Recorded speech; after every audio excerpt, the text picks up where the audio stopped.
À toutes et à tous et bienvenue dans la Fabrique de l'information, le rendez-vous de France Culture consacré au décryptage du travail journalistique et à l'analyse des récits médiatiques. Depuis 2 semaines, l'affaire Liana, du nom de cette collégienne de 11 ans, enlevée puis retrouvée morte dans le Gers, occupe le devant de la scène médiatique. L'émotion est vive et l'enquête se poursuit pour expliquer comment le meurtrier présumé a pu échapper aux différentes plaintes et signalements. Un événement dramatique qui illustre les failles d'un système judiciaire en tension et en manque de moyens. À mesure que les médias couvrent l'affaire, les personnalités politiques diverses entrent dans le débat, cherchant des responsables et pointant la magistrature qui, elle, dénonce l'hypocrisie de l'exécutif. Au milieu, la parole des victimes, celle des familles et des enfants qui peinent toujours à se faire entendre. Comment ce fait divers est-il rapidement devenu une affaire d'État ? L'illustration d'un problème systémique autour de la prise en charge des violences sexistes et sexuelles. Peut-on d'ailleurs parler de faits divers ? Comment définir ce genre journalistique né dans la presse de la Belle Époque ? Quelle en est sa portée symbolique et universelle ? Et comment a évolué cette rubrique longtemps connotée de manière négative ? Entre la fascination du public, la pulsion sensationnaliste des médias et l'instrumentalisation politique des faits divers, ils sont à la croisée de multiples chemins que nous allons tenter d'éclairer autour de 4 invités. En studio avec nous, Yvan Jablonka, bonjour. Bonjour. Vous êtes professeur d'histoire à l'université Sorbonne Paris-Nord et auteur notamment de Laetitia ou la fin des hommes paru au Seuil, un livre enquête qui revient sur la vie de Laetitia Perret, victime à 18 ans d'un féminicide en 2011. Vous avez également fait paraître chez le même éditeur l'an dernier La culture du féminicide. Merci d'être avec nous. À vos côtés, Giuseppina Sapio, bonjour. Bonjour. Vous êtes sémiologue, maîtresse de conférences en sciences de l'information et de la communication à Paris 8 et vos recherches portent sur le traitement médiatique des violences de genre et plus particulièrement sur la médiatisation des féminicides en France. En studio encore, Damien Delceni, bonjour. Bonjour. Vous êtes rédacteur en chef adjoint en charge du service police-justice du Parisien, un quotidien qui a une longue histoire avec les faits divers et vous menez actuellement l'enquête autour du meurtre de cette jeune Liana. Enfin, à distance, Sylvain Parasi, bonjour. Voilà, on vous entend de loin, mais on va entendre mieux dans un instant. Vous êtes professeur des universités en sociologie et directeur du Media Lab de Sciences Po Paris. Vos travaux portent notamment sur la politisation des faits divers sur les réseaux sociaux. Cette semaine, pas de chronique de notre partenaire Courrier International, mais une lettre de remerciement pour votre fidélité. Vous êtes chaque semaine de plus en plus nombreux à nous écouter. Merci encore. La Fabrique de l'info, épisode 41. C'est parti. La ville, comme sidérée, après la confirmation hier de la mort de l'une de ses enfants, Liana. L'institution judiciaire que je représente, elle a pour but de protéger au nom du peuple français les Français et notamment les plus vulnérables. Et aujourd'hui, l'institution judiciaire, elle n'a pas su protéger cette petite fille. Partout en France, ils sont venus dénoncer ce qu'ils appellent l'injustice de trop. Tout commence le 18 janvier 2011. Laetitia Perret, 18 ans, disparaît à Pornic, en Loire-Atlantique. Les enquêteurs arrêtent rapidement un suspect, Tony Meillon, et les détails de son passé judiciaire vont immédiatement choquer le pays. À 2 reprises, il a connu la cour d'assises, d'abord en 2001, pour un viol commis en prison sur un codétenu. Tony Meillon figure alors au fichier judiciaire des infractions sexuelles. Mais il n'y aura pas une enquête de plus. On dira aux Français que tout a été parfait, sauf une petite jeune fille qui ne demandait qu'à vivre. Crépol, c'est quoi ? C'est la nuit du 18 novembre, une bataille qui éclate à la sortie d'une salle des fêtes dans la commune de Crépol. Plusieurs personnes qui sont blessées par des coups de couteau et un jeune, Thomas, 16 ans, qui est tué. Fallait-il rendre public les prénoms des suspects comme il est d'usage dans ces dossiers ? Ne pas le faire n'a eu qu'un résultat, permettre à l'extrême droite de faire campagne sur l'omerta de leurs prénoms arabes. Je n'en ai strictement rien à faire de ce procès en récupération, c'est le même coup à chaque fois. Manifestement, ces jeunes sont d'origine immigrée parce que s'ils veulent tuer du blanc, c'est que j'en conclus qu'ils sont pas blancs. On allume le journal télévisé à 20h, que des faits divers. Mais il y a des faits divers qui deviennent autre chose, qui changent de dimension, qui deviennent véritablement des faits de société. Des faits divers qui changent de dimension, qui deviennent des faits de société. C'est certain que c'est ce qui se passe en ce moment sur le drame Liana. Je commence avec vous, Damien Delceni. Vous êtes sur le terrain pour continuer l'enquête autour de ce drame. Je le rappelle, vous travaillez pour le journal Le Parisien. Quelle est la particularité de cette affaire Liana et plus globalement, comment travaillez-vous pour mener cette enquête ? Alors, on travaille comme on travaille toujours à peu près de la même façon. Et quand on quand une affaire démarre, quand l'affaire Liana, avant qu'elle s'appelle l'affaire Liana, a démarré, ça commence par la disparition d'une petite fille, enfin d'une jeune fille. Il y en a beaucoup dans l'année des disparitions inquiétantes, des disparitions qui peuvent devenir criminelles. Mais nous, quand on démarre notre travail, on ne sait pas du tout où il va nous mener, en fait. On ne sait pas sur quelle histoire on va pouvoir raconter. Donc on démarre toujours de la même façon. Nous, ce qu'on essaie d'abord de rassembler, c'est toutes les pièces du puzzle, c'est-à-dire essayer de comprendre ce qui s'est passé, essayer de trouver les personnages, essayer évidemment d'avoir le maximum d'informations pour pouvoir raconter quelque chose. Ce qui se passe après, on ne le maîtrise pas du tout à ce moment-là.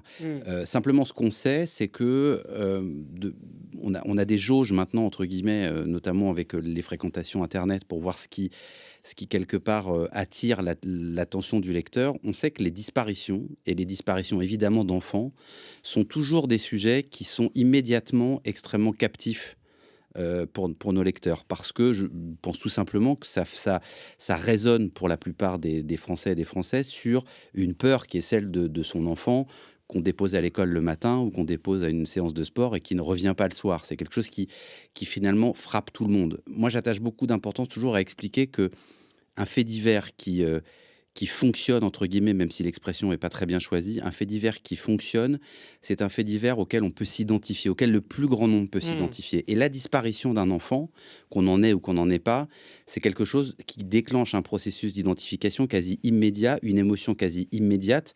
Donc on sait déjà qu'on travaille sur une histoire qui va être importante, entre guillemets. Après, évidemment, ce qu'on découvre au fil des jours, au fil des enquêtes, c'est que cette affaire, pourquoi elle prend autant d'importance aujourd'hui, c'est parce que derrière le premier niveau, on découvre autre chose. On découvre effectivement un certain nombre de dysfonctionnements. Et comme c'était dit un peu dans le résumé de ce départ d'émission, à quel moment ce fait divers, il sort de son cadre de départ pour devenir un fait de société, pour devenir un fait politique. Mais dans un premier temps, ce que vous nous dites, c'est que finalement, il y a malheureusement beaucoup d'affaires comme celle-ci. Vous enquêtez pas, j'imagine, sur toutes ces affaires-là. Qu'est-ce qui fait que sur celle-ci, vous avez mis des moyens? Vous nous dites c'est parce qu'il y a, entre guillemets, le facteur enlèvement d'enfants. Et ça, vous savez que de toute manière, ça va prendre, que ça va saisir votre lectorat. Oui, alors il y a le côté ça va saisir, mais il y a aussi le côté intérêt pour nous quand on est journaliste. D'être face à un mystère. Rappelons que Liana, elle a d'abord disparu, on ne l'a pas retrouvée tout de suite. Après, il y a eu un premier épisode avec ce suspect qui a été arrêté. À partir du moment où on rentre dans quelque chose qui feuilletonne en réalité, là, ça devient intéressant d'abord pour nous et ensuite évidemment pour le lecteur qui va s'intéresser à une affaire qui, chaque jour ou plusieurs fois par jour, va amener un certain nombre de son lot de découvertes. Donc, encore une fois, moi, quand on travaille sur des affaires criminelles, on ne sait jamais au départ jusqu'où elle va nous mener. Ce qui est aussi l'intérêt de cette matière pour moi, c'est que je suis incapable de vous dire pourquoi l'affaire Daval ou l'affaire Jubilard sont devenues des affaires criminelles aussi importantes et aussi populaires, entre guillemets, alors qu'elles n'avaient foncièrement pas grand-chose de différent avec d'autres affaires dont on n'a jamais entendu parler ou quasiment pas. Giuseppina Sapio, j'imagine qu'il y a peut-être un mot qui peut vous faire réagir dans ce que vient de dire Damien Delceni, c'est le terme de feuilleton. On feuilletonne. Les faits divers, c'est aussi cette particularité du feuilletonnage. Oui, historiquement, et des travaux d'historiens, d'historiennes comme Dominique Khalifa, mais aussi Claude Ambroise Rendu ont permis justement de retracer l'histoire du fait divers, donc de cette rubrique qui, dès ses origines, en fait, feuilletonne. C'est-à-dire que c'est un moment très, très riche en fait pour la presse de masse, et on va utiliser donc ces histoires pour fidéliser les lecteurs et les lectrices, donc qui sont aussi très friands de ces histoires d'accidents, de crimes, de suicides, de ce qu'on va appeler des crimes dits passionnels, on y reviendra peut-être.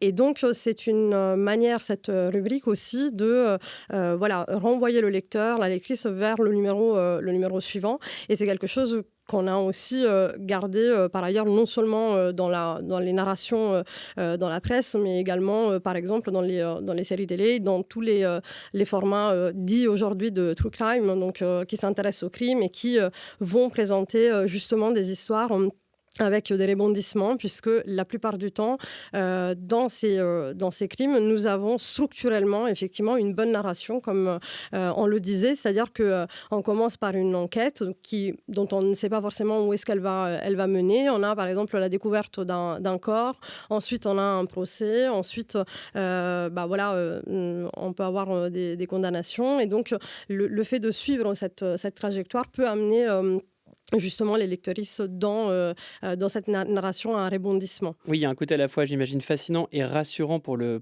lecteur, parce qu'il est habitué à ce process-là, donc il est quelque part dans une zone de confort, même s'il y a cette inquiétude qui saisit tout de suite, parce que peut-être qu'une des particularités aussi des faits divers, c'est qu'il arrive à toucher une large partie de la population, hein. En dépit des catégories sociales, tout le monde peut se sentir concerné. Il y a cette puissance de l'identification dont vous parliez. Sylvain Parasi, vous souhaitiez réagir? Oui, merci beaucoup, j'espère que vous m'entendez.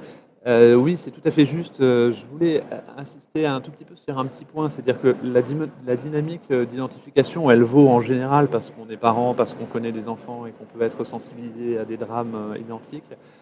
Mais il y a aussi une dimension aussi proprement politique et médiatique. C'est-à-dire que, par exemple, quand on prend l'histoire du fait divers à la fin du 19e siècle et à la Belle Époque, le succès du fait divers, il vient aussi indissociablement de l'essor de la presse populaire, de son industrialisation. Et on est aussi d'un mouvement de démocratisation avec l'apparition de la Troisième République et la démocratie parlementaire. Ce qui fait que j'aime beaucoup cette expression qui a été utilisée par Gérard Noiriel, mais qui consiste à dire que le fait divers permet de transformer des membres des classes populaires en lecteurs de journaux.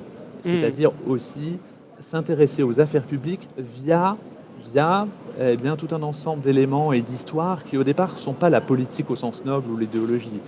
Et donc ça, c'est aussi une dynamique très importante parce qu'aujourd'hui, on vit des bouleversements médiatiques et politiques très importants. Oui, on voit bien que c'est cette porte d'entrée aussi d'un lectorat populaire dans le débat collectif. On va tenter d'améliorer la qualité du son pendant que je donne la parole à Yvan Jablonka et revenir peut-être sur ce drame de Liana, et en quoi on peut d'ailleurs le rapprocher de l'affaire, du drame de Laetitia, sur laquelle vous avez beaucoup travaillé. Vous en avez même écrit un livre, Yvan Jablonka, je le rappelle en un mot, Laetitia qui a été retrouvée morte en 2011. En quoi ces deux affaires ont des similitudes ? Elles ont des similitudes telles qu'on pourrait même parler de ressemblances structurelles. Dans les deux cas, il s'agit d'une séquestration suivie de mort. Le mis en cause avait soit un casier judiciaire, soit faisait objet de signalements au préalable, qui n'avaient pas toujours été pris en considération. Et puis l'enquête, les deux enquêtes se sont ressemblées. Très rapidement, il n'y a qu'un seul suspect. Beaucoup d'énergie pour retrouver le corps avec des battues, des scènes de plongée dans des étangs. Et puis immédiatement, une émotion nationale qui s'empare du pays. Et puis au-delà de cette émotion nationale, l'affaire saisit le politique et est instrumentalisée, exploitée de telle sorte qu'elle devient une affaire d'État, et cela au plus haut niveau. Mais peut-être rappelez-nous en quelques mots l'affaire Laetitia, pour ceux qui n'auraient peut-être pas suivi ce drame qui, je le rappelle, a eu lieu en 2011. Laetitia était une jeune femme de 18 ans qui travaillait comme serveuse dans une petite station balnéaire de l'Atlantique. Et puis, elle a rencontré un homme avec qui elle a partagé quelques verres. Et plusieurs heures plus tard, elle a été successivement violée, enlevée, séquestrée et donc tuée. Et puis, à partir de là, le président de la République de l'époque, Nicolas Sarkozy, a attaqué la magistrature en faisant état d'un laxisme supposé. Et puis, à l'émotion nationale s'est ajoutée donc une exploitation politique et donc une espèce d'affaire d'État qui a jeté 8000 magistrats dans la rue. C'est un fait sans précédent, puisqu'il faudrait remonter à la Fronde au XVIIe siècle pour voir une telle émotion dans le corps de la magistrature. Et donc, c'est pour ça que je faisais le parallèle avec la l'affaire Liana d'aujourd'hui, puisque ce sont à peu près les mêmes chefs d'accusation, à peu près les mêmes modes criminalistiques, et puis la même émotion nationale qui débouche dans une affaire d'État. Et dans les deux cas, ce que ça m'inspire, c'est une immense tristesse, un sentiment d'échec collectif, et aussi l'impression d'une espèce d'obscénité quand on voit la danse médiatique qu'il y a autour de ces deux tombes. On voudrait du silence, on voudrait que les gens se taisent. Et en même temps, on a bien conscience que ce n'est pas possible, puisque ces deux affaires révèlent des logiques structurelles, systémiques, historiques sans doute, qui nous poussent à prendre la parole et à comprendre ce qui s'est passé. C'est intéressant ce que vous nous dites là, Yvan Jablonka. On voudrait du silence et pour autant, c'est tout l'inverse qui se passe, puisque ce qui fait passer sans doute d'un fait divers à une affaire d'État, c'est lorsque le politique s'en mêle, lorsque la parole politique vient prendre des positions, souvent d'ailleurs à la recherche de responsables. Giuseppina Sapio, est-ce que finalement l'instrumentalisation politique est inévitable dans ce genre de cas ? Elle a déjà existé auparavant, dans le passé. Aujourd'hui, on peut assister à la récupération, par exemple, par le discours d'extrême droite, par des discours réactionnaires de manière générale, du discours féministe, avec des tendances que, par exemple, Sarah Faris appellerait de fémonationalistes. Donc, on s'approprie en fait le sujet, le problème public des violences de genre et notamment des violences faites aux femmes ou aux enfants pour davantage altériser les auteurs de ces violences, c'est-à-dire les identifier comme des membres qui ressortent en fait de l'idée de république qu'on a créée. Et donc en fait le problème public des violences de genre, peut-être contrairement au passé, il est désormais reconnu. Cela a été la grande cause du quinquennat à un moment donné. Donc le problème n'est plus effectivement de lutter précisément pour cette reconnaissance publique, mais c'est désormais lutter aussi contre les instrumentalisations politiques. Damien Delceni, j'imagine que vous essayez de vous prémunir, vous, de toutes ces instrumentalisations. Lorsque vous êtes sur cette enquête-là, vous essayez d'être un peu hermétique par rapport à tout cela, ou vous tentez de le traiter aussi, de le décrypter ? Alors, pour nous, c'est l'ennemi absolu. Quand on est un fait diversier et que l'affaire qu'on traite devient politique, entre guillemets, on sait qu'on va travailler de manière beaucoup plus compliquée et globalement beaucoup moins bonne. Nous, on préfère quand on reste, entre guillemets, dans notre ligne de nage, c'est-à-dire que dans ce qu'on sait faire, dans ce qu'on sait traiter, dans ce qu'on sait enquêter, on sait très bien qu'à partir du moment où il y a une récupération politique, quelle qu'elle soit, elle va créer une forme de brouillard en fait autour de l'histoire et de l'affaire. Elle va aussi amener des réactions qui sont extrêmes. Elle va parfois même changer l'axe en fait de réflexion. C'est-à-dire que si on prend l'affaire Liana, changer même le cadrage peut-être. Hein, c'est ça. Hein. Oui, c'est-à-dire que l'affaire Liana, elle permet aujourd'hui de se poser plein de questions autres que l'affaire criminelle en elle-même, sur le fonctionnement de la justice, sur où en est-on des violences sexuelles et sexistes, où en est-on de la valeur qu'on donne à la parole d'un enfant. Tout ça sont des questions qui sont parfaitement nobles et qui sont parfaitement intéressantes, mais quand elles sont reprises par des idéologies, quelles qu'elles soient, je vous dis, ça crée une forme de brouillage un petit peu du message, et puis ça crée des outrances qui font que on peut plus, en fait... Moi, j'ai toujours l'habitude de dire qu'à chaque fois qu'on a travaillé ou que j'ai travaillé sur des affaires et qu'elles ont connu ce basculement dans l'affaire d'État, ou entre guillemets, ou en tout cas dans l'affaire politique, moi j'ai presque envie immédiatement d'arrêter de travailler dessus en fait, parce que je sais qu'on va plus pouvoir travailler sereinement, correctement. Est-ce que ça veut dire que l'accès aussi à vos sources, puisqu'il faut comprendre aussi à quoi représente votre travail, vos sources, elles sont des sources policières, des sources judiciaires, le service dont vous émanez, c'est donc le service police-justice. Est-ce que là ça devient aussi plus compliqué parce qu'il y a des accès qu'on n'a plus, ou alors peut-être qu'on tente aussi de vous instrumentaliser? Ah bien sûr, c'est-à-dire que les accès on les a ou pas, mais c'est surtout ce qu'on ressent dans ces cas-là, c'est la volonté de faire passer des messages, parce que tous ces gens qui sont nos sources, ils sont hiérarchiquement rattachés à un ministère ou à un autre, et à un moment donné, on sent bien qu'il y a une volonté de nous montrer quelque chose, ou de nous faire verser sur un sujet qui va être intéressé, entre guillemets, ce pouvoir politique. Moi, je suis convaincu que dans les semaines qui viennent, on va traiter, on va assez étrangement, se mettent à traiter des affaires justement d'enquêtes qui vont être résolues avec des violences sexuelles, parce qu'on va nous montrer, on va dire justement, vous voyez, regardez, on a bien écouté les messages, on travaille, on a interpellé des gens, on a cru cette fois-ci à la parole, etc. Quand on vous dit par exemple cette semaine qu'on va réexaminer 70 000 dossiers, moi le chiffre m'a complètement frappé. D'abord, je ne sais pas d'où il sort, et ensuite, la première réflexion qu'on a eue nous, c'est de se dire, mais donc il y a 70 000 dossiers qui dorment quelque part en France, dont finalement on ne sait pas où ils en sont. Est-ce qu'ils sont prêts à être traités? Est-ce qu'ils ont été abandonnés au fond d'un tiroir? Et finalement, tout ça nous paraît presque normal. Et en fait, le politique, il a ce pouvoir de dire, vous voyez, on va ressortir 70 000 dossiers. Alors que le vrai problème, c'est pourquoi ces 70 000 dossiers étaient enterrés jusqu'à cette semaine. Voilà, et on sait très bien qu'il y a eu des différentes réactions pour expliquer qu'il y a même une impossibilité de moyens d'arriver comme ça en quelques semaines à traiter ces 70 000 dossiers, et que ça a été pointé comme étant surtout un effet d'annonce politique. Sylvain Parasi, je crois qu'on vous a retrouvé en meilleure qualité et vous souhaitez réagir. Oui, exactement, merci beaucoup. En fait, je voulais juste insister un tout petit peu sur la spécificité de la période actuelle et les risques d'instrumentalisation que vous avez évoqués.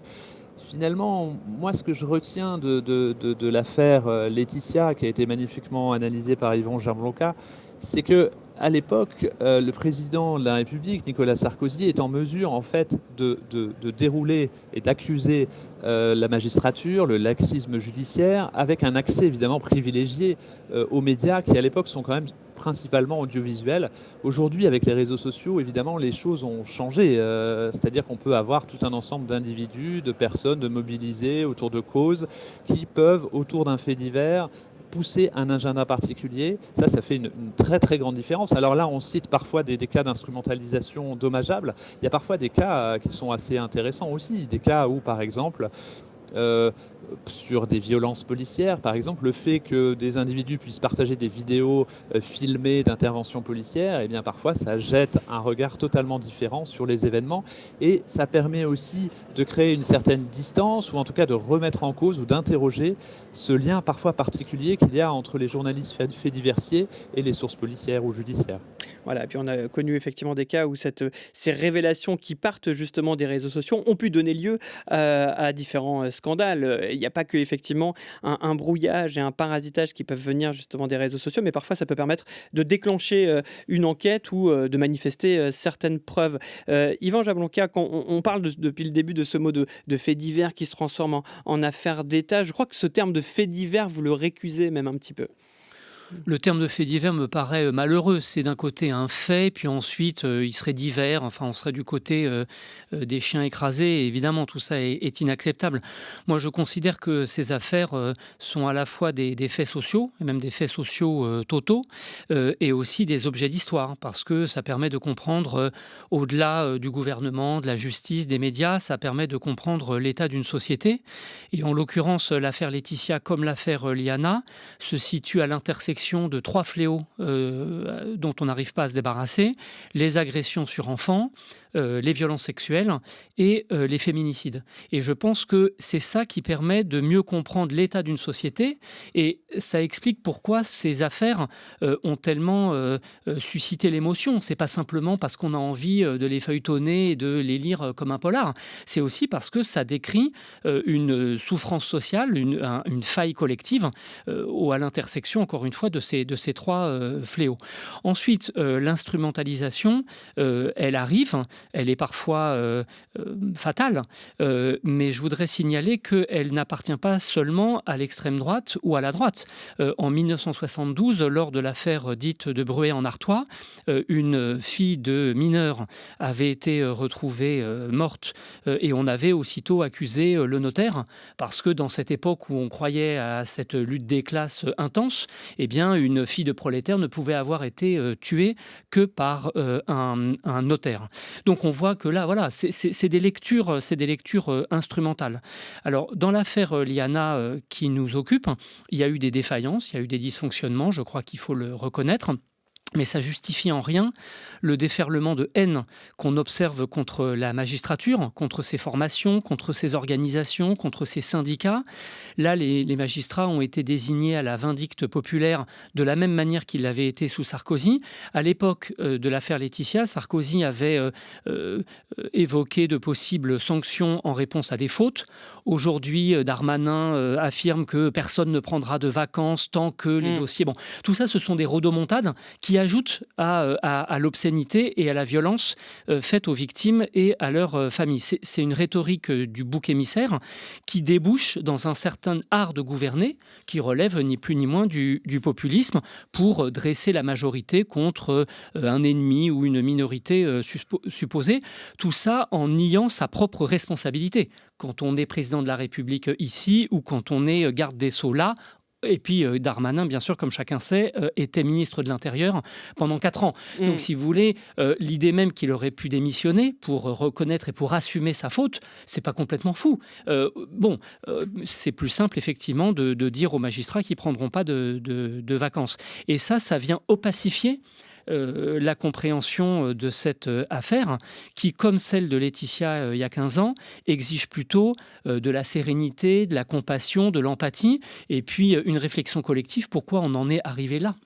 Sérénité, empathie, on voit bien donc, depuis le début de cette émission que l'instrumentalisation politique a toujours existé. Est-ce qu'il y a néanmoins eu un changement dans la manière de raconter ces faits divers qui deviennent parfois des affaires d'État ? On a l'impression que pendant longtemps, Yvan Blanquer, on a raconté les choses du point de vue du criminel et qu'il a fallu du temps justement pour changer un petit peu le récit, pour s'intéresser à un autre regard, celui de la victime. Alors vous, je sais que lors de pour l'écriture de votre ouvrage sur Laetitia, vous ne parlez pas de victime mais d'absente, mais l'idée était là aussi. Oui, mais de toute façon, depuis la longue histoire des faits divers, il y a toujours eu une mise en scène, une manière de raconter. Contrairement à ce que dit mon collègue regretté Dominique Khalifa, l'histoire des faits divers ne commence pas à la Belle Époque, mais bien plutôt à l'époque des guerres de religion, à la fin du XVIe siècle et au début du XVIIe siècle, avec ce qu'on appelle les canards, c'est-à-dire des histoires horrifiques qui brassent l'incendie, le poison, le viol, le meurtre. Et ça, c'est le symbole d'une société inquiète qui imagine des histoires sanglantes, toutes plus horribles les unes que les autres. Et ensuite, la presse de masse, au début du XIXe siècle, invente le fait divers au sens moderne, avec dans les années 1820-1830 des crimes de sang, souvent des viols et des meurtres perpétrés sur des jeunes femmes indépendantes, des femmes qui travaillent et qui sont souvent isolées dans les grandes villes. Et puis viendra ensuite, le phénomène du serial killing à la fin du 19e siècle, le plus célèbre étant un serial killer anonyme resté dans la mémoire publique sous le nom de Jack l'Éventreur. Et ensuite, j'ai envie de dire, c'est l'histoire contemporaine. Mais vous voyez que tout ça, ce sont des manières à la fois sociales, littéraires, médiatiques, de présenter les viols et les meurtres de telle façon que ça vienne à la fois choquer et faire réfléchir. Giuseppina Sapio, vous avez beaucoup travaillé justement sur le traitement de ces faits divers, de ces violences sexuelles à l'encontre des femmes, à l'encontre des enfants. Lorsqu'on parle de la manière dont on raconte l'histoire, sur cette inversion des regards, est-ce que vous avez vu des tournants, des points de bascule majeurs pour la meilleure compréhension en fait, de cette lecture-là, à travers aussi le point de vue de la victime ou de la famille de la victime ? Oui, alors effectivement, on a travaillé avec une collègue, Charlotte Buisson, à l'étude justement de la médiatisation de ce qu'on appelle les violences sexistes et sexuelles. Et on s'est intéressé notamment à ce moment de bascule, sans pourtant tomber dans une forme de déterminisme, mais qui a été MeToo. C'est-à-dire que MeToo, en quelque sorte, a été un accélérateur du coup d'une nouvelle perspective, d'une nouvelle manière du coup de considérer effectivement le témoignage des victimes de violences sexuelles et de VSS de violences de genre de manière générale. Et en effet, ce que nous avons vu, et nous avons été particulièrement aidés par 2 chercheuses états-uniennes qui ont introduit un terme que nous avons traduit avec le mot, un néologisme, croyabilité. On a essayé de remettre l'accent sur la manière dont la parole des victimes de violences sexuelles a été traitée, notamment médiatiquement, dans la sphère médiatique, et ainsi que la parole des enfants. Et donc, on a essayé de déplacer la focale d'une idée de crédibilité, c'est-à-dire une idée de vérité de la parole des victimes de violences sexuelles, à une idée de croyabilité en mettant l'accent sur le fait que, en réalité, les personnes qui ont la possibilité de pouvoir s'exprimer dans l'espace public et médiatique, celles qui ont les caractéristiques, les traits saillants pour pouvoir voir reconnues leurs paroles, et celles dont on va aussi étudier, évaluer la performance dans l'espace médiatique, en fait, elles sont soumises à des évaluations qui sont qui sont diachroniques, qui dépendent beaucoup des époques, des sociétés dans lesquelles nous sommes. C'est-à-dire qu'il y a des statuts différents des victimes avec des indices de croyabilité, une puissance de conviction, ou tout simplement le fait qu'on va davantage les écouter. Si on prend l'affaire Mazan, par exemple, est-ce que Gisèle Pellicot coche, entre guillemets, toutes les cases ou aurait un score de croyabilité important selon vous? En quelque sorte, et voilà, je me réfère à ce concept donc, de Sarah Bennett-Weiser et Catherine Higgins, qui était donc traduit depuis l'anglais avec Believability.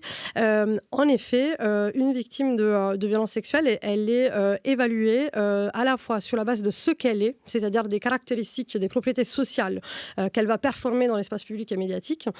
Donc, dans le cas de Gisèle Pellicot, par exemple, un aspect qui n'est pas négligeable est l'âge de cette femme, aussi la manière dont elle va performer son témoignage. Et en effet, on a aussi des attentes, c'est-à-dire on attend d'une bonne victime de violences sexuelles qu'elle exprime sa souffrance et qu'elle exprime son témoignage de manière cohérente, sans trop de sans trop ramener à soi d'ailleurs. Exactement, avec une manière paisible de présenter les violences. Sans hystérie, c'est ça? Exact. Je n'osais pas dire le mot, mais effectivement, je pensais exactement à cela. Et donc, en fait, la croyabilité de la victime, c'est à la fois ce qu'elle est et ce qu'elle parvient à faire, mais dans les conditions qui sont les siennes. C'est-à-dire, qu'est-ce que les médias, les espaces médiatiques lui permettent d'être et donc de pouvoir performer en termes de témoignage. Je vais donner la parole dans un instant à Sylvain Parasi, mais Damien Delcini, par rapport à ce qu'on entend là, et d'ailleurs,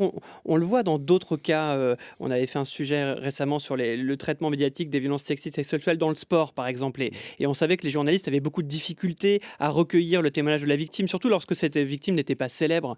Et que, par contre, ils étaient beaucoup soumis à beaucoup de récits qui venaient de l'entourage du criminel supposé, c'est-à-dire les amis, les agents, etc. J'imagine que pour vous aussi, lorsque vos sources sont des sources principalement policières, vous l'avez dit, ou judiciaires, c'est peut-être compliqué, l'accès à la victime est peut-être plus complexe. Comment vous travaillez ça et comment peut-être vous y êtes vigilant? Oui, alors c'est souvent pas un choix de notre part, c'est-à-dire que l'accès à la victime, il est souvent plus délicat que l'accès à l'auteur.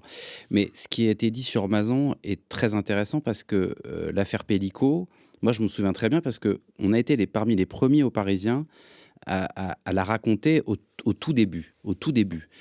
Et je me souviens que quand on en parlait à notre hiérarchie, à la direction de la rédaction, le premier mouvement qu'il y a eu quand on leur a raconté pour la première fois cette affaire, c'était un mouvement de recul en se disant non, c'est trop, c'est trop trash pour employer un mot.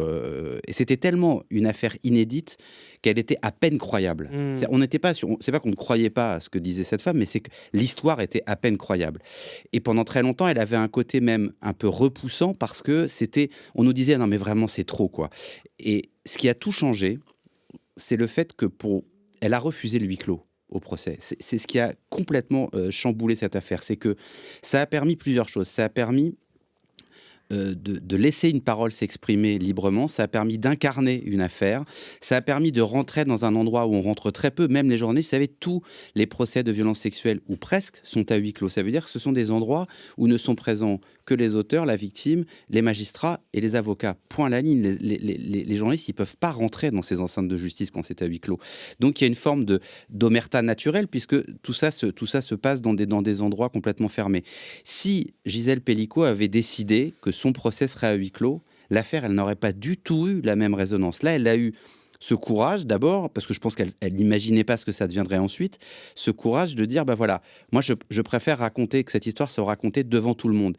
Et c'est ça qui a fait de cette affaire quelque chose non seulement de fort, mais qui surtout, parce que c'est quand même aussi la valeur de tout ça et la vertu de tout ça, c'est qu'on a appris ce qu'était la soumission chimique à l'occasion de cette affaire. Et pourquoi ? Parce qu'on s'est rendu compte après que d'autres femmes se sont dit « bah oui, mais en fait, moi, ça m'est arrivé, d'autres affaires sont sorties ». Si ce procès avait eu lieu à huis clos, on ne l'aurait pas raconté de la même façon, il n'y aurait pas eu autant d'articles, il n'y aurait pas eu 60 ou 70 journalistes tous les jours à l'audience, et ça n'aurait pas du tout eu la même résonance. Donc le côté, on parlait justement de la difficulté d'avoir accès aux victimes, mais le côté, la justice elle-même met un certain nombre de barrières quand on décide qu'un procès est à huis clos, quand il concerne un mineur, quand il concerne des violences sexuelles.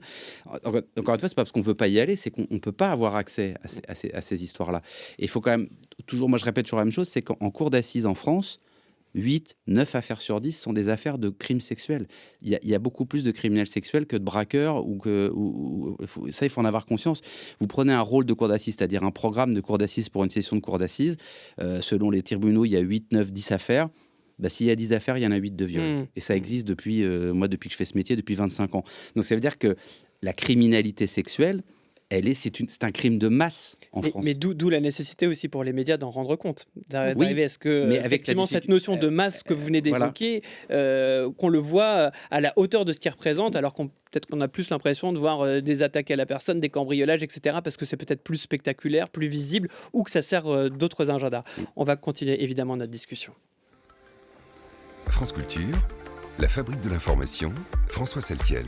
On s'intéresse aujourd'hui à la manière dont les faits divers, et en l'occurrence l'affaire Liana, se transforment en affaire d'État, tout en revenant sur une perspective historique de cette rubrique du fait divers qui est parfois mal comprise. Nous en parlons en compagnie d'Yvan Jablonka, qui est professeur d'histoire à l'université Sorbonne Paris-Nord, et notamment auteur de La culture du féminicide l'an dernier chez Seuil. Nous en parlons avec Giuseppina Sapio, qui est maîtresse de conférences en sciences de l'information et de la communication à Paris 8, avec le rédacteur en chef adjoint en charge du service police-justice du Parisien, Damien Delceni. Et avec vous, Sylvain Parasi, vous êtes professeur des universités en sociologie et directeur du Sciences Po Media Lab. On vous écoute. Oui, je voulais juste intervenir pour préciser une petite chose. Tous ces éléments comptent beaucoup, en fait, dans le processus par lequel un événement dramatique va finir par être traité et discuter collectivement. Un élément aussi très important, ça va être la manière dont est conçu l'espace médiatique.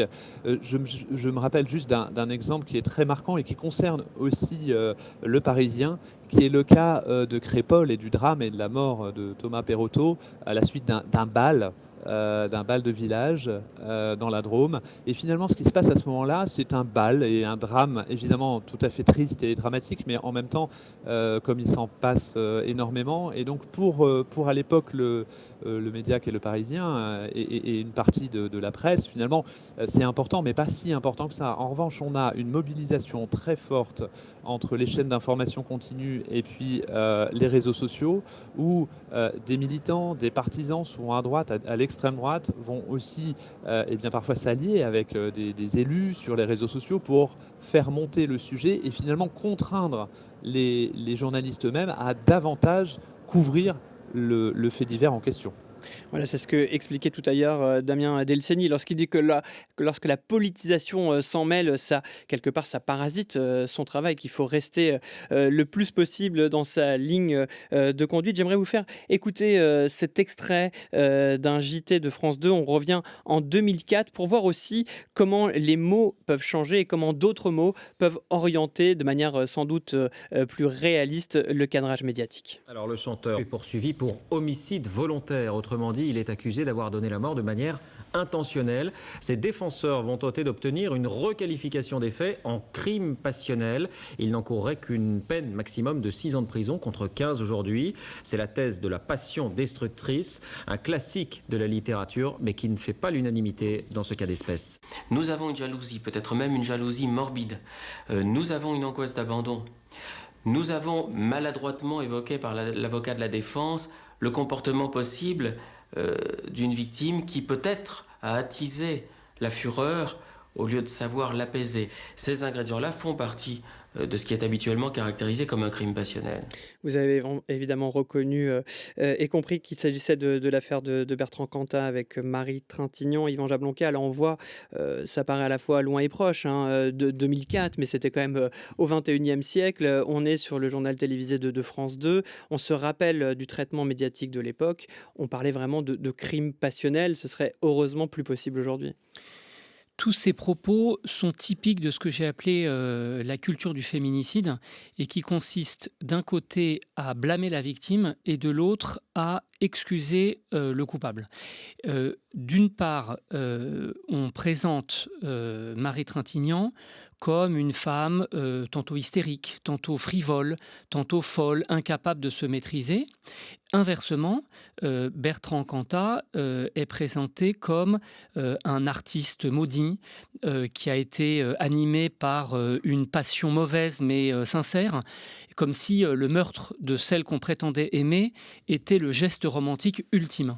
Tout ça, ça relève de la culture du féminicide. Et ce qui est incroyable, c'est que ça se disait publiquement sur les plateaux télé il y a 20 ans.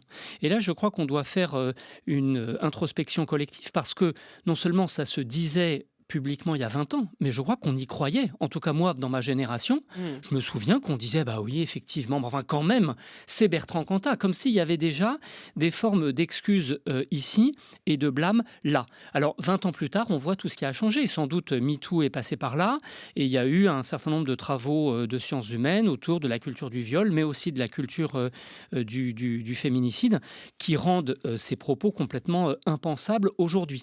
Alors, c'est peut-être un des très rares motifs d'optimisme dans notre société.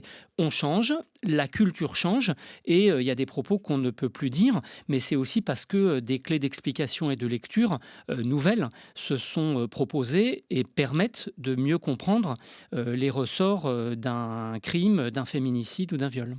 Alors ces clés de compréhension, elles viennent, j'imagine, de plusieurs endroits, de la société civile, des associations, peut-être même parfois des politiques, des médias qui vont se saisir au nom d'un sujet. Giuseppina Sapio, on voit bien comment on passe de crime passionnel à féminicide. Ça se passe en moins de 20 ans. À quel moment vraiment ce terme il commence à rentrer et être couramment utilisé ? Alors, le terme, en réalité, il est déjà utilisé dès le début des années 2000, notamment à la télévision, dans la télévision française, mais pour qualifier des féminicides qui se passent à l'étranger, c'est-à-dire en Amérique latine, par exemple, au Pakistan, et qui seraient identifiés. Il y a quelque chose d'exotique un peu, c'est ça ? Exactement.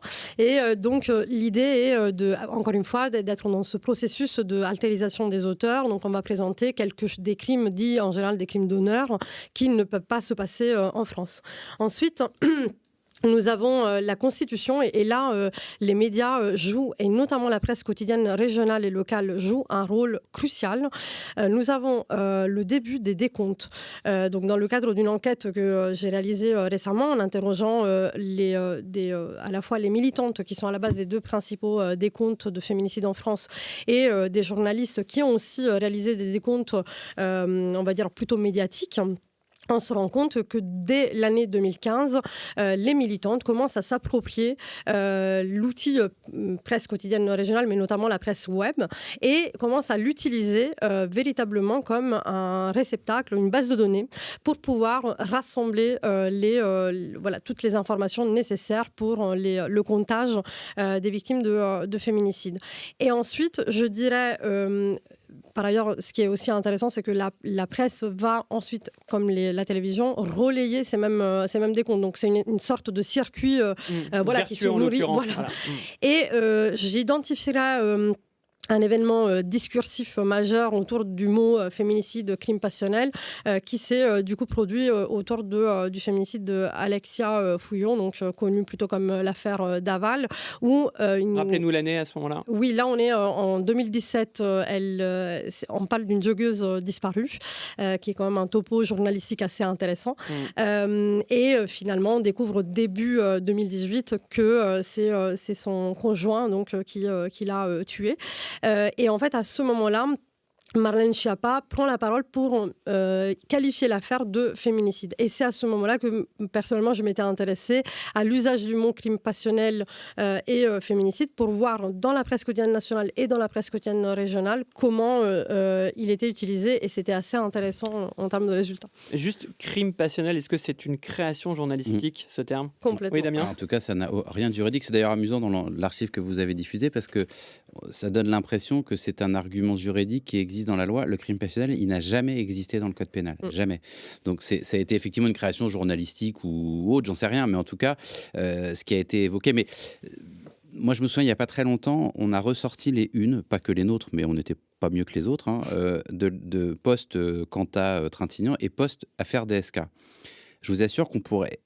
Vous les regardez aujourd'hui, c'est pas si vieux, mais vous ne pourriez absolument plus faire des unes comme ça aujourd'hui. Par exemple, je crois que la une, c'est pas pour les citer, mais je m'en souviens très bien. La une de match après Quanta Trintignant, c'est l'amour à mort, je crois. Vous imaginez titrer ça aujourd'hui après une affaire comme ça. Et DSK, ce qui était très frappant, c'est que toutes les unes du lendemain, je me souviens plus des textes exacts, mais toutes les unes du lendemain étaient anglais sur la chute du candidat aux élections. C'est-à-dire qu'il n'y avait pas un mot sur le fond de l'affaire, pas un mot sur la victime, évidemment. Tout était anglais sur la chute de celui qui pouvait potentiellement être président de la République. Aujourd'hui, évidemment que le traitement il serait fondamentalement différent, et heureusement, mais c'est pour montrer quand même tout ce qui a beaucoup changé. Et je reviens sur le... Si je peux me permettre, tout ce qui a beaucoup changé, parce que forcément, là passe dans mon esprit quand même l'affaire Patrick Bruel, où on peut quand même se dire ce qu'on a appelé l'affaire Halo, c'est-à-dire le fait d'être préservé en tant que star, en tant qu'homme puissant, c'est le cas de Dominique Strauss-Kahn. On voit quand même qu'avant la déclaration de Flavie Flament, donc là on est vraiment dans le statut d'une star, on était encore dans une préservation quand même du personnage. Et il me semble avoir aussi lu à droite ou à gauche, et notamment dans Paris Match, qu'on se souciait encore de sa carrière. Donc j'entends que ça serait plus possible de faire cette une-là. Maintenant, est-ce qu'on peut vraiment dire que ça a totalement disparu de notre paysage? Non, ça n'a pas disparu. Mais pour reprendre l'affaire Bruel, nous, il se trouve qu'il y a... Alors, c'est passé complètement inaperçu. Il y a 6 ou 7 ans, on a parlé, on était les premiers à le faire, mais c'est pas, j'en tire aucune gloriole, mais on a été les premiers à parler des plaintes des fameuses masseuses dont on a beaucoup reparlé ces derniers jours, notamment celle d'Ajaccio. On a fait un papier qui est passé totalement inaperçu il y a 6 ou 7 ans dans le Parisien sur ce dépôt de plainte et sur les suites qui y avaient été données à l'époque. Après, effectivement, on en a parlé, il y a eu quelques papiers. Comme l'affaire a été classée sans suite, elle est repartie dans les oubliettes de l'actualité, j'allais dire. Et puis, effectivement, plus rien jusque-là. Mais moi, ce qui m'a toujours frappé, de toute façon, c'est que dans les histoires qui touchent des personnalités connues, qu'elles soient du monde du spectacle ou de la politique, c'est que 9 fois sur 10, pour pas dire 10 fois sur 10, on a à peu près le même discours. C'est-à-dire, on nous dit, oui, tout le monde savait. On savait, mais bon, en gros, on attendait que vraiment la coupe soit bien remplie pour agir. C'est terrible, mais je pense qu'effectivement, il y a un côté masse, il y a un côté nombre. C'est-à-dire que malheureusement, il y a sans doute des personnes pour lesquelles une plainte ou deux plaintes, ça ne suffit pas, et que pour faire tomber, entre guillemets, certaines personnes, alors je ne dis pas tomber au sens strict du terme, mais pour faire vaciller des personnes, il faut 20 ou 30 plaintes, il faut 20 ou 30 voix différentes pour que là, on se dise, oui, là, il y a quand même un problème. Mais parce que des plaintes contre Patrick Bruel, encore une fois, on en avait fait état il y a je n'ai plus la date exacte en tête, je crois que c'était il y a 6 ou 7 ans. Mais vous voyez bien que justement, à ce moment-là, ça ne prend pas. C'est qu'il n'y a pas justement un concours de circonstances qui fait que cela va s'ancrer dans le débat public. Peut-être une réaction là-dessus, Giuseppina Sapio. Oui, du coup, on revient à ce qu'on se disait tout à l'heure, c'est-à-dire quelles sont les conditions d'émergence de la parole des femmes à ce moment-là.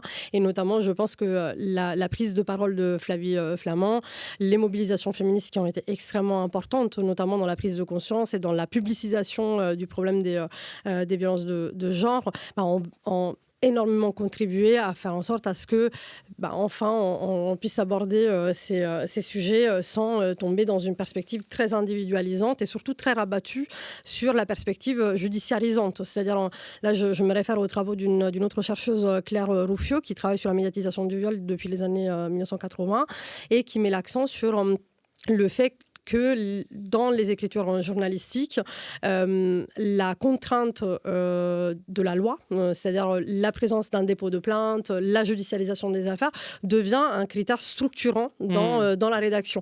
Alors que, et le travail par exemple de Marine Turchi le montre parfaitement, journaliste chez Mediapart, oui. Voilà, il y a une dénonciation. Il peut y avoir des dénonciations extrajudiciaires qui peuvent du coup être prises en considération.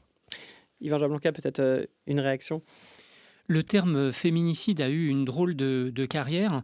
Il apparaît à la fin du XXe siècle comme un outil de sciences humaines. C'est des chercheuses américaines et mexicaines qui l'utilisent, le mot femicide en anglais. Et puis l'expression même culture du féminicide a été inventée autour de l'année 2000 par des chercheuses mexicaines à propos des terribles féminicides de masse qui sont survenus autour de la ville de Ciudad Juárez. Et ensuite, effectivement, on voit que ça met 15 ou 20 ans à arriver en France. Je crois que le terme entre dans le dictionnaire en 2015. Moi, quand je l'ai utilisé dans mon livre Laetitia l'année suivante, en 2016, c'était vraiment un mot qui relevait quasiment du néologisme en langue française. Il était très peu utilisé. Et ensuite, effectivement, on voit qu'il a été de plus en plus assumé à raison par les chercheurs, les chercheuses et la presse. Ce que je regrette, c'est que cette diffusion du terme s'est accompagnée d'une réduction du sens, puisque maintenant on utilise quasiment le terme féminicide que pour le cas de rupture dans un cadre conjugal, selon un schéma hélas bien connu. Elle veut le quitter, il la tue. Or, le féminicide, qui est le meurtre d'une femme en tant que femme, relève de très nombreuses autres catégories. On citait tout à l'heure les crimes d'honneur. Il y a aussi les phénomènes de serial killings qui sont quasiment exclusivement ciblés sur des femmes. Et puis, il y a une autre forme qui est en train d'arriver doucement mais sûrement, c'est le terrorisme masculiniste. La menace est assez haut aujourd'hui. Et ça, ce sont sans doute d'autres formes féminicidaires qui sont en train d'arriver. Donc le mot de féminicide est un terme très important en sciences humaines pour comprendre l'ensemble des violences subies, enfin des violences extrêmes en l'occurrence, subies par les femmes. Et ce qui est terrible, c'est que ce crime de féminicide est adossé à toute une culture que la société produit depuis des siècles et des millénaires. Voilà, et c'est effectivement là, vous abordez la question systémique qui dépasse justement largement les faits divers, mais c'est aussi toute la puissance de ces faits divers, c'est d'arriver à être des signaux faibles, parce qu'on a on a un petit peu critiqué effectivement le traitement médiatique, mais ce sont aussi parfois les médias qui, en faisant remonter des informations dans les territoires et dans la conviction même des journalistes, arrivent à éclairer quelque chose que l'on ne voit pas ou que l'on ne veut pas voir. Sylvain Parisi, vous travaillez en ce moment sur la question des réseaux sociaux, vous nous avez un peu expliqué la manière dont ils pouvaient impacter, transformer justement ces faits divers, mais j'imagine aussi qu'il y a une autre forme de concurrence politique, que ces faits divers parfois sont utilisés par les uns et par les autres dans un agenda, et parfois même un agenda électoral, et je crois qu'il y en a un qui approche. Oui, tout à fait. C'est un phénomène qu'on voit assez souvent, qu'on a vu. Bon, un des cas paradigmatiques, c'était aussi une violence faite très grande à l'encontre d'une jeune femme. C'est l'affaire Lola Davier qui meurt en octobre 2022. Et on est dans une situation un peu particulière où à la fois du côté de l'extrême droite et de Reconquête en particulier, on en fait un cheval de bataille pour la reconnaissance des francocides, c'est-à-dire des crimes commis par des étrangers contre. Oui, parce qu'il faut rappeler quand même Lola qui avait été donc retrouvée morte, tuée par une femme qui était sous OQTF. Voilà, exactement. Et on est dans une situation un petit peu particulière, c'est-à-dire une mobilisation très forte d'une minorité, d'un petit parti assez inconnu, mais qui en fait est dans une situation de concurrence avec le Rassemblement national, et une partie des élus, les Républicains, qui vont en fait donner beaucoup de voix, notamment à l'Assemblée nationale et puis dans les médias principaux, autour de cette affaire, parce qu'ils sont dans une situation de concurrence aussi avec le gouvernement qui entend, à travers Gérald Darmanin à l'époque, lancer une nouvelle loi immigration. Et donc on a parfois des jeux de concurrence comme ça qui jouent un grand rôle aussi dans la médiatisation en fait, de ces faits divers et leur politisation.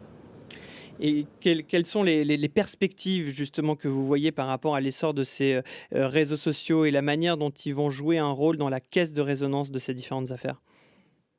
Oui, ils peuvent jouer un rôle important. Je pense qu'il y a vraiment un effet de boucle et de conjugaison aussi avec les chaînes d'infos en continu, hein, qui jouent un rôle très important. Beaucoup de choses se passent sur les réseaux sociaux sans beaucoup forcément d'impact, hein, sur le débat public plus général et médiatique. Donc il y a des formes comme ça de combinaison et en fait de lutte, hein, de cadrage aussi, hein, très important, notamment donc entre parfois aussi des questions de violence policière, des questions de crimes de migrants ou de violence envers les femmes. Donc on a des tensions comme ça très très fortes. Je pense qu'un des éléments sur lesquels qu'on a un peu mentionné, mais rapidement, il me semble que les médias aussi jouent un rôle, le Parisien en particulier, mais d'autres également, pour aussi faire une espèce d'avoir une vigilance collective en fait, hein, puisque ces mécanismes de politisation des faits divers, eh bien parfois, comme vous l'avez dit, eh bien peuvent rentrer en tension avec les faits eux-mêmes, hein. Et donc ça, il y a une vigilance à avoir collective, qui n'est pas seulement ceux des médias et des journalistes, mais en partie évidemment, qui vise comme ça à essayer de contrôler les choses pour que la politisation et l'instrumentalisation aillent pas trop loin. Et évidemment, dans la campagne électorale présidentielle qui s'annonce, il faudra être très vigilant à ça, évidemment. Giuseppina Sapio, on a retracé donc le parcours de ce terme féminicide. Qu'en est-il du terme infanticide? Quel chemin suit-il? Il part de plus loin. On en est où justement dans cette prise de conscience?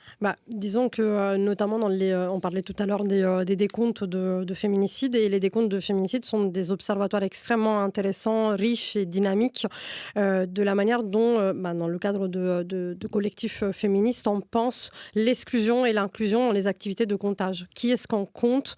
Quelles sont aussi les vies qu'on va identifier comme étant celles de victimes de féminicide? Et dans les deux décomptes, donc celui qui est établi par féminicide par compagnon ou ex et le décompte qui ensuite a découlé de nous toutes. La question des enfants est une question fondamentale puisque, par exemple, dans le cas de féminicide par compagnon ou ex, les enfants sont comptés, mais ils sont comptés à part dans un décompte qui est séparé, tandis que dans le décompte de nous toutes, les enfants ont une place à l'intérieur même du décompte, notamment pour ce qui concerne les fillettes, et aussi, bien évidemment, dans les deux cas, les enfants sont considérés comme soit des victimes, on va dire, collatérales, si elle se trouve sur le lieu du féminicide, par exemple, lorsque les faits se produisent, ou alors en tant que tel, parce que victime, notamment comme c'est le cas de Liana, de violences sexuelles. Mais aujourd'hui, ce qui est particulièrement intéressant, c'est notamment avec des collectifs comme le collectif Enfantis, comment on réinvestit le pouvoir de la parole de l'enfant. Et ça, je pense que c'est le cœur du débat aujourd'hui. Voilà, réinvestir le pouvoir de la parole de l'enfant, l'écouter, le considérer. Damien Delceni, j'imagine que ce sont des débats ou des préoccupations qui doivent nourrir vos questionnements dans les rédactions, des rédactions qui sont de générations différentes, hein, au sein d'une rédaction d'un journal. Peut-être qu'il y a des préoccupations plus particulières qui viennent d'une autre génération. Oui, mais encore une fois, nous, ce qui doit nous guider, ce qui nous guide souvent, ce sont les faits, en fait. Enfin, moi, je suis très attaché à ça. C'est-à-dire que j'essaie de ne jamais avoir d'idées préconçues avant de démarrer quelque chose. Je me dis pas, tiens, on va mettre la focale sur tel ou tel thème, parce que je pense qu'il faut qu'on se laisse faire presque entre guillemets par les histoires et par les affaires, et qu'après éventuellement on y apporte quelque chose, on en fasse quelque chose d'un peu plus sociétal, mais essayer la logique qui voudrait qu'on choisisse des choses, des affaires, ou qu'on se mette à chercher un endroit particulier pour essayer de déterrer quelque chose, on le fait dans d'autres termes. Oui, mais parce que parfois c'est un angle, on sait bien qu'on va chercher aussi à coller par rapport à des histoires dont on sait qu'elles fonctionnent, etc. On sait très bien comment on peut parfois appréhender le réel. On peut, mais ça doit pas être. On doit faire attention à ce que ce ne soit pas notre priorité, notre objectif principal. Yvan Jablonka, peut-être pour l'un des mots de la fin. Moi, je pense qu'il faut considérer l'affaire Liana comme un féminicide. C'est pas parce que c'est une mineure de 11 ans que le terme ne peut pas être utilisé. En effet, le féminicide n'a rien à voir avec l'âge de la victime. C'est une violence sexuelle associée à un meurtre. Et donc, on peut dire de manière générale que ce sont des faits qui se retrouvent dans le profil de l'unique mis en cause. Et à cela s'ajoute un système de prédation. Et je pense que dans cette culture du féminicide, il y a aussi une prédation, c'est-à-dire la manière dont un futur meurtrier ou un meurtrier en devenir va approcher une victime et peu à peu la détruire. Et on voit dans l'affaire Liana un système de prédation écœurant qui a été mis en place, puisque le mis en cause approchait les Utiliser enfants. sa fille, effectivement. Utilisait pour, ses filles un peu comme des appâts, si j'ai bien compris, et puis utilisait d'autres lieux de sociabilité, le lycée, les clubs de sport, divers cadeaux. Ça, c'est un système de prédation qui fait partie du féminicide au sens large. Donc il y a aussi une autre clé de compréhension qu'il faut proposer dans cette terrible affaire, comme dans l'affaire Laetitia il y a 15 ans, parce que ça associe agression, violence sexuelle, meurtre et aussi tout ce système de prédation. Tant il est vrai que le féminicide, c'est pas simplement un crime de sang, c'est aussi un système de domination de quelqu'un sur une femme. Un système de domination de quelqu'un sur une femme et puis évidemment un phénomène structurel, systémique, et c'est bien l'objet de cette affaire Liana, qui est bien plus qu'un fait divers, qui est une affaire d'État et peut-être qui va donner lieu aussi à de prise de conscience, peut-être même des lois. On n'a pas eu l'occasion d'en parler, mais on sait que ces faits divers, pour employer de nouveau ce terme que l'on a essayé d'expliquer à la fois dans sa portée et ses limites, peut largement dépasser. Merci à tous les quatre de m'avoir accompagné autour de cette émission. Sylvain Parasi, je le rappelle, directeur du Media Lab de Sciences Po Paris. Damien Delceni, on peut continuer à vous lire dans les colonnes du Parisien. Giuseppina Sapio, suivre vos travaux et vos recherches. Vous êtes maître de conférences en sciences de l'information et de la communication à Paris 8. Et Yvan Jablonka, on peut lire vos ouvrages. Le dernier, La culture du féminicide, paru l'an dernier au Seuil. Merci à Sorge Leroy pour la réalisation directe de cette émission et à Joséphine Reinhardt pour la préparation. Ce vendredi